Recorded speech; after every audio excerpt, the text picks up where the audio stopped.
Hello friends, जय हिंद। This is Shweta. Welcome to my YouTube channel Gyan Kunj with Shweta में आपका स्वागत है। कैसे हो आप लोग? आशा करती हूँ कि आप लोग बहुत अच्छे होंगे, स्वस्थ होंगे। और अगर आप लोगों ने मेरा चैनल सब्सक्राइब नहीं किया होगा तो please like and subscribe my channel.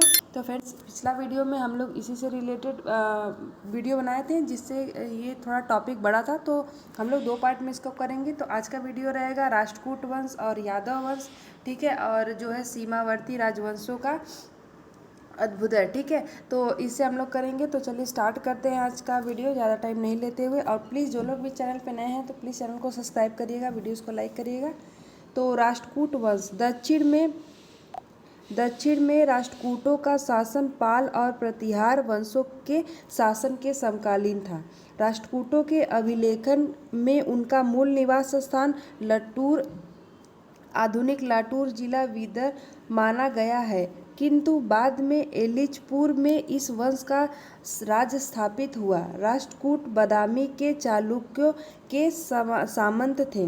Rashtrakuta साम्राज्य का संस्थापक दंतिवर्मन या दंतिदुर्ग था, जिसने 18वीं शताब्दी के मध्य 752 ईस्वी चालुक्य शासन कीर्तिवर्मन को पराजित करके स्वतंत्र राज्य की स्थापना की, ठीक है। उसने अपनी राजधानी मान्यखेत या मालखेत बनाई। दंतिवर्मन के बाद उनका चाचा कृष्ण प्रथम 756 ईस्वी में शासक बना। कृष्ण प्रथम विजेता होने के साथ साथ एक निर्माता भी था। उसने अलोरा के प्रसिद्ध कैलाश मंदिर गुहा मंदिर का निर्माण करवाया। चट्टानों को काटकर मंदिर निर्माण करने का श्रेय राष्ट्रकूट वंश को जाता है, ठीक है। अलोरा की जो गुफा है उसको जो कैलाश मंदिर का निर्माण करवाया, तो ये कौन करवाया था? तो ये राष्ट्रकूट वंश ने ही करवाया था।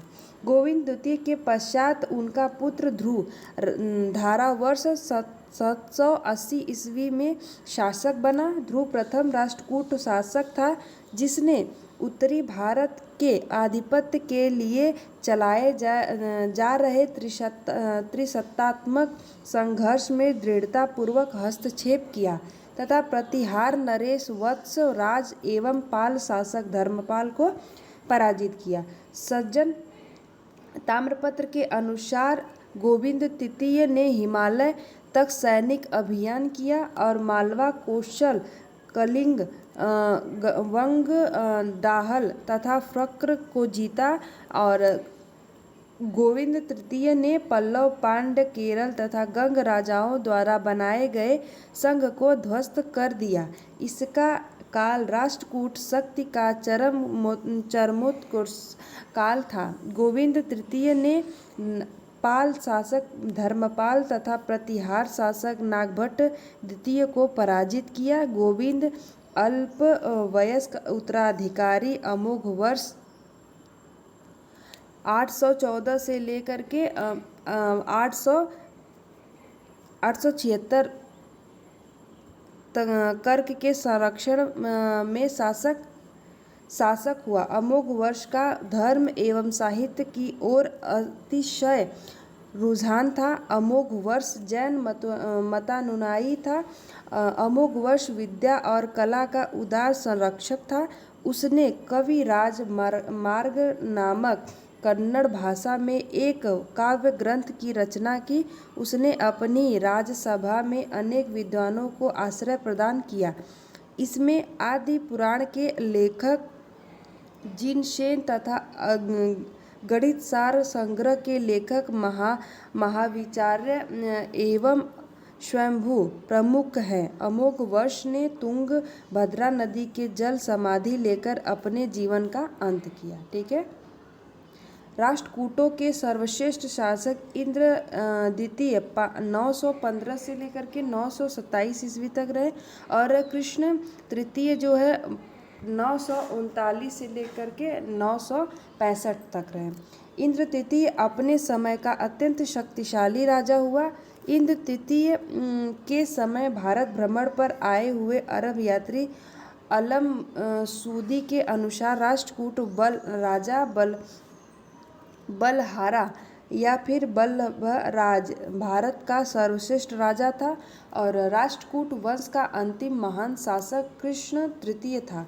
कृष्ण तृतीय ने रामेश्वरम में कृष्णेश्वर तथा गंड मार्तंडादित्य के मंदिर बनवाए, जिसकी राजसभा में कन्नड़ भाषा का कवि विनाश, जिसने शक्तिशाली पुराण की रचना की थी। ठीक है, अलोरा एवं एलिफेंटा जो महाराष्ट्र में है, उसकी जो है गुहा मंदिरों का निर्माण राष्ट्रकूट शासकों के समय में हुआ था। ये क्वेश्चन इंपॉर्टेंट है, ये पूछा जाता है हमेशा। राष्ट्रकूटों ने अपने राज्यों में मुसलमान व्यापारियों को बसने तथा इस्लाम के प्रचार की स्वीकृति दे दी थी। ठीक है, 974 से 75 ईस्वी में चालुक्य राजा तैलप द्वितीय ने राष्ट्रकूट वंश के अंतिम शासक कर्क द्वितीय को पराजित किया और राष्ट्रकूट राज्य पर अधिकार कर लिया तथा कल्याणी के चालुक्य वंशीय राज्य की स्थापना की। और देखिए यहाँ पे है कि कोलथुनाडु या फिर वल्लुनाड और थेक्कुमकुर प्राचीन काल के अल्पकालीन राज्य केरल के हैं। ठीक है, उस टाइम के। अब देखिए यहाँ पे ये राष्ट्रकूट वंश इसमें ज़्यादा इम्पोर्टेंट नहीं है। देखिए इम्पोर्टेंट यही है कि राष्ट्रकूट वंश के जो शासक कौन कौन हुए और वो कौन से मंदिरों का निर्माण कराएं, ये सब ज़्यादा इम्पोर्टेंट है। ठीक है, अब हम लोग देखते हैं जो कि यादव वंश। ठीक है, देवगिरी यादव वंश क्या है? तो देवगिरी के यादव की वंश की स्थापना विल्लभ पंचम ने की। विल्लभ चालुक्य शासक सोमेश्वर चतुर्थ का सामंत था। ठीक है, इसने अपनी राजधानी देवगिरी में बनाई। उसने 1187 से 1191 ईस्वी तक शासन किया। यादव वंश का सबसे शक्तिशाली जो है राजा सिंघन था। उसने 1210 ईस्वी से 1247 तक शासन किया। सारंगदेव का संगीत रत्नाकर सिंघन के दरबार में लिखा गया। देवगिरी को 1309 ईस्वी में अलाउद्दीन खिलजी द्वारा विजित कर लिया गया। यादव वंश का अंतिम स्वतंत्र शासक रामचंद्र था। ठीक है, अब देखिए द्वारा समुद्र के होयसल वंश के हैं। देखिए जो होयसलों का मूल क्षेत्र मैसूर में गंगवाड़ी के पहाड़ी क्षेत्र में था। होयसल राज्य का वास्तविक संस्थापक विष्णुवर्धन था। होयसल वंश यादव वंश से संबंधित थे क्योंकि अपने को चंद्रवंशी मानते थे और वेल्लूर में चेन्ना केशव मंदिर का निर्माण विष्णुवर्धन ने करवाया था। होयसल वंश का अंतिम शासक वीर वल्लाल तृतीय था। वल्लाल तृतीय ने अलाउद्दीन को वार्षिक कर देना स्वीकार कर लिया। होयसलों की राजधानी द्वार समुद्र का आधुनिक नाम जो है हलेबीड कर्नाटक है। वह 1339 ईस्वी में अलाउद्दीन के करद के रूप में शासन करता रहा। ठीक है, कंदम व राजवंश जो है वो इनकी जो स्थापना है मयूर शर्मन ने की थी और कंदम शासकों की राजधानी बनवासी बनाई गई थी। ठीक है, और उनकी जो दूसरी राजधानी का नाम है वालासिका था। कंदम वंशी शासकों की वंशावली हमें एकमात्र लाल गुंड स्तंभ लेख से ज्ञात होती है। ठीक है,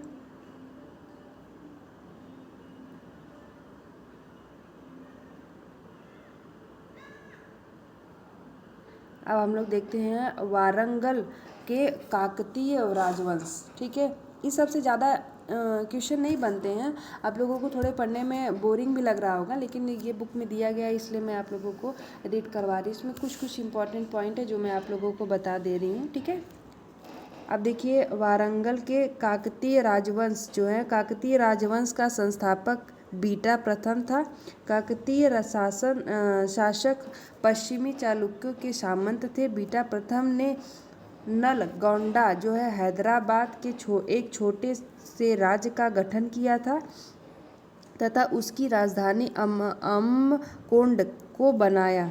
काकतीय वंश का सबसे शक्तिशाली राजा गणपति देव था, जिसने अपनी राजधानी वारंगल में स्थापित की। ओरुगालु आधुनिक वारंगल नामक तथा शहर रुद्रदेव ने बसाया। इस वंश का अंतिम शासक जो है वो प्रताप रुद्र था और रुद्रमा देवी रुद्रांबन देवी जो है गणपति देव की पुत्री थी तथा गणपति देव के बाद रुदामना काकतीय राज्य की शासिका बनी और काकतीय राज्य में पाशपुत तथा कालामुख धर्म प्रचलित था। ठीक है, आप देखिए गंग वंश आ गया। गंग वंश की जो स्थापना है बृहस्पति पंचम ने की अभिलेखों के अनुसार गंग वंश के प्रथम शासक कोकड़ी वर्मा लगभग 400 ईस्वी था और गंग वंश का शासक आधुनिक मैसूर के दक्षिण गंगवाड़ी क्षेत्र में था। गंगों का प्रारंभिक राजधानी कुवलाल कोलर में थी जो बाद में तलकांड हो गई। गंग शासक श्री पुरुष ने अपनी राजधानी मान्यपुर में बनाई और श्री पुरुष जो है वो श्री पुरुष का 728 से लेकर 788 ईस्वी तक शासन रहा। माधव प्रथम ने दत्तक सूत्र पर टीका लिखी थी और मैसूर के गंग शासक चामुंडराय ने श्रवण बेलगोला कर्नाटक में बाहुबली की जो है मूर्ति का निर्माण करवाया था। ठीक है, अब ये देखिए ये तो समाप्त हो गया। आप देखिए यहाँ पे आ गया सीमावर्ती राजवंशों का अभ्युदय। ठीक है, अब देखिए यहाँ पे हम लोग देखते हैं इसके बारे में।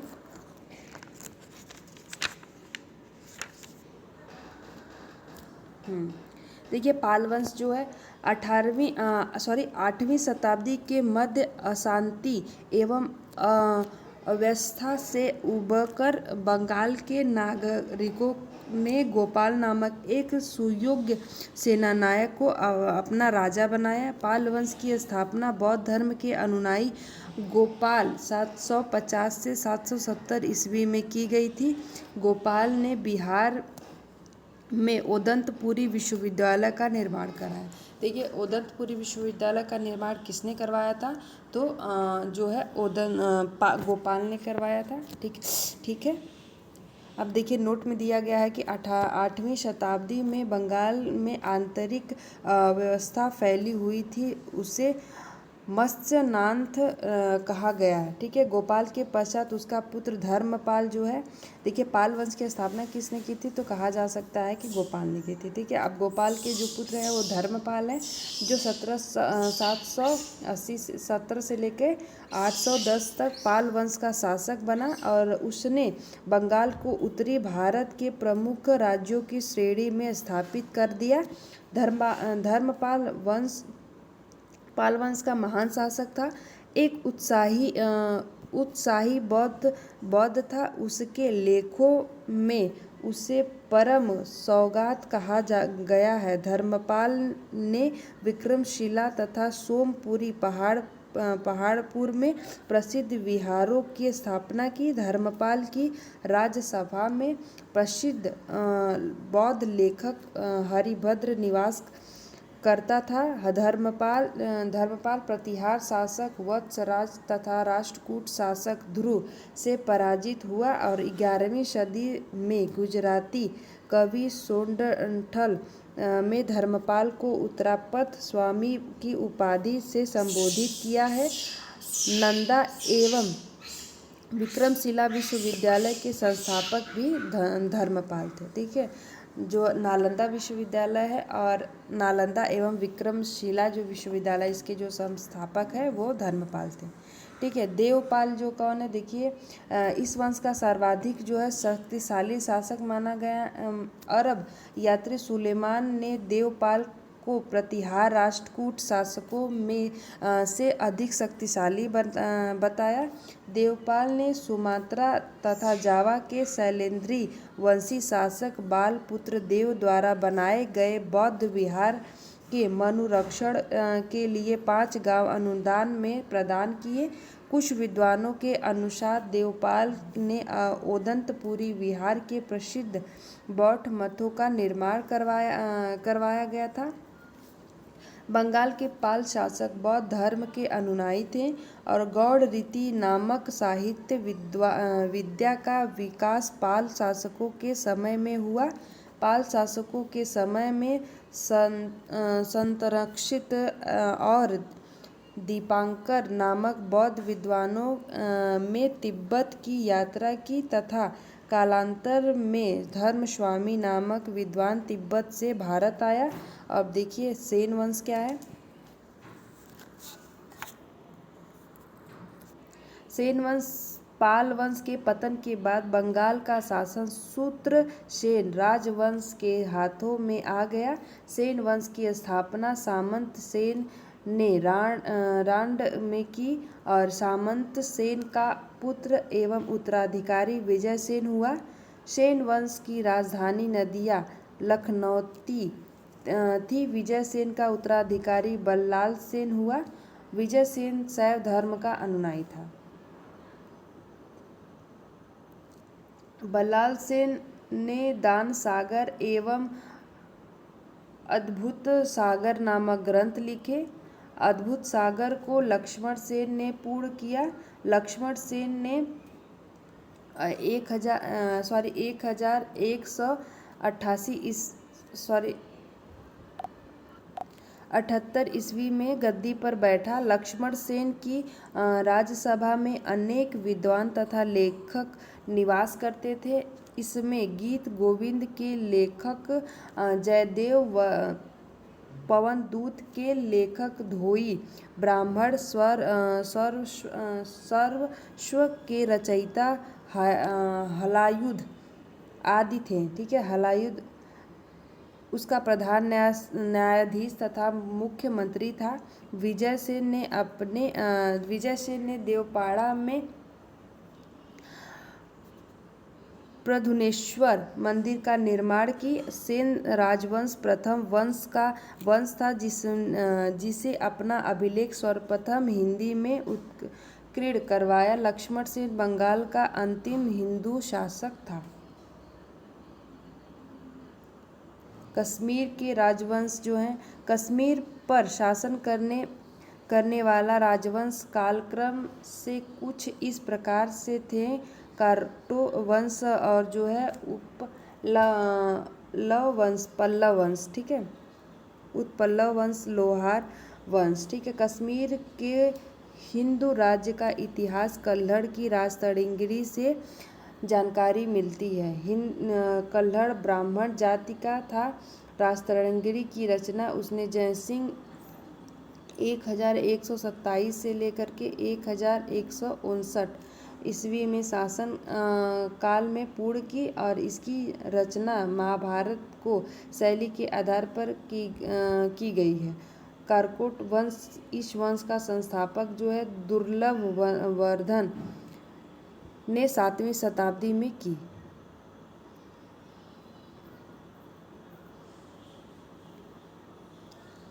ललितादित्य मुक्तापीठ, ठीक है, ये कश्मीर का सर्वाधिक शक्तिशाली शासक था और यह एक साम्राज्यवादी शासक था।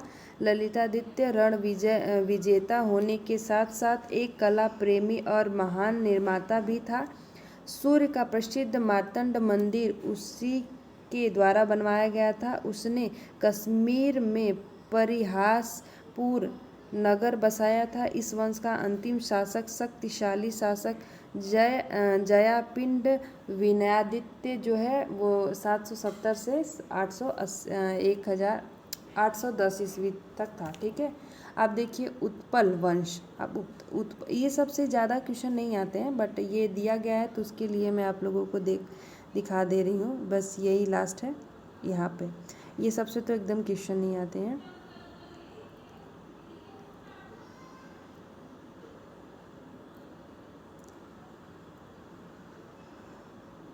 देखिए हम फिर भी पढ़ लेते हैं इसको। उत्पल वंश कारकोट वंश के बाद कश्मीर में उत्पल वंश की स्थापना की तथा इस वंश की स्थापना अवंती वर्मन ने की थी। अपने मंत्री सूर के साथ अवंती वर्मन ने शासन किया और अवंतीपुर नामक नगर की स्थापना भी अवंती वर्मन ने की थी। अवंती वर्मन एक लोकोपकारी शासक था। उसने कृषि की उन्नति के लिए नहरों का निर्माण करवाया। अवंती वर्मन ने साहित्य एवं कला को काफ़ी प्रोत्साहन दिया। इसकी मृत्यु के बाद उसके उत्तराधिकारियों के मध्य गृह युद्ध हुआ, जिसमें वैध उत्तराधिकारी शंकर वर्मन विजयी रहा। उसके बाद क्षेमेंद्र गुप्त 950 ईस्वी में गद्दी पर बैठा। उसका विवाह लोहार वंश की राजकुमारी विद्या से हुआ। क्षेमेंद्र गुप्त के बाद कश्मीर की सत्ता एक महत्वाकांक्षी शासिका रानी विद्या के हाथ में 50 वर्षों तक रही। विद्या की गणना प्रसिद्ध महिला शासकों में की जाती है एवं उसका नाम सिक्कों पर उत्कीर्ण किया गया है। ठीक है, अब देखिए लोहार वंश। इस वंश का संस्थापक संग्राम राज जो है वो 1023 से 1028 ईस्वी तक था। लोहार वंश का शासक हर्ष एक विद्वान कवि तथा कई भाषाओं का ज्ञाता था। कल्हड़ हर्ष का आश्रित कवि था। इसने राजकोष को भरने के लिए कई सारे कर लगाए तथा मंदिरों को लूटा। हर्ष में सद्गुणों एवं दुर्गुणों का विचित्र मिश्रण था। हर्ष को कश्मीर का नीरो कहा जाता है। हर्ष के काल में कश्मीर में भयंकर अकाल पड़ा, फिर भी उसने दमन पूर्ण करों टैक्स को वापस नहीं किया। जयसिंह इस वंश का अंतिम शासक था।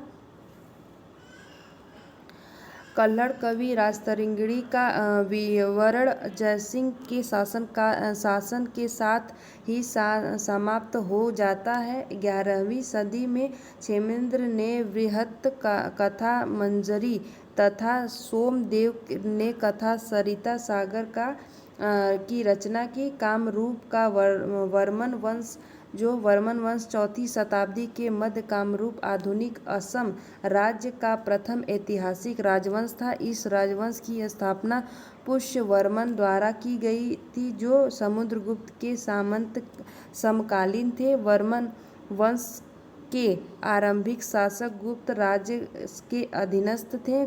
समुद्रगुप्त की प्रयाग प्रशस्ति के अनुसार कामरूप के राजा को प्रयत्न निपति सीमांत राजा कहा गया। भास्कर वर्मन के साथ कामरूप भारत के उन्नत राज्यों में था। इसकी राजधानी प्राग्ज्योतिष नामक स्थान पर थी। असम को महाभारत महाकाव्य काल में प्राग्ज्योतिषपुर रूप में जाना जाता था। कालांतर में कामरूपाल साम्राज्य का एक अंग बन गया। ठीक है, अब ये यहाँ पे समाप्त हो गया है। अब हम लोग नेक्स्ट वीडियो में देखेंगे राजपूत राजवंशों की उत्पत्ति। ठीक है, इसमें इम्पॉर्टेंट जो है गुर्जर प्रतिहार है, इसमें से क्वेश्चन आते हैं यहाँ से। अब हम लोग इसमें देखेंगे कि जो है इसमें बुक भी दिया गया है परमाल वंश, ये सब इम्पॉर्टेंट है। ठीक है, आगे आने वाले वीडियो बहुत ज़्यादा इम्पॉर्टेंट है। इसमें दिया गया था बुक, मैं आपको रीड करवा रही हूँ, इसीलिए मैं इसको स्किप नहीं की। मैं सोची कि ये पढ़ देते हैं, पढ़ने में कोई वो नहीं है। ठीक है, इसमें भी कुछ पॉइंट हैं जो इम्पॉर्टेंट है, आप लोग देख लीजिएगा। नेक्स्ट वीडियो में हम लोग इस पर बात करेंगे। ठीक है, तो ठीक है, थैंक यू सो मच। अगर आप लोगों को मेरा वीडियो अच्छा लगा होगा तो प्लीज़ चैनल को सब्सक्राइब करिएगा, वीडियोस को लाइक करिएगा और अपने फ्रेंड सर्कल में ज़रूर सेंड करिएगा। ठीक है, और बेल आइकन दबाना ना भूलिएगा। और ठीक है, स्टडी करते रहिए। तब तक के लिए थैंक यू सो मच। मिलते हैं नेक्स्ट वीडियो में। Thank you so much.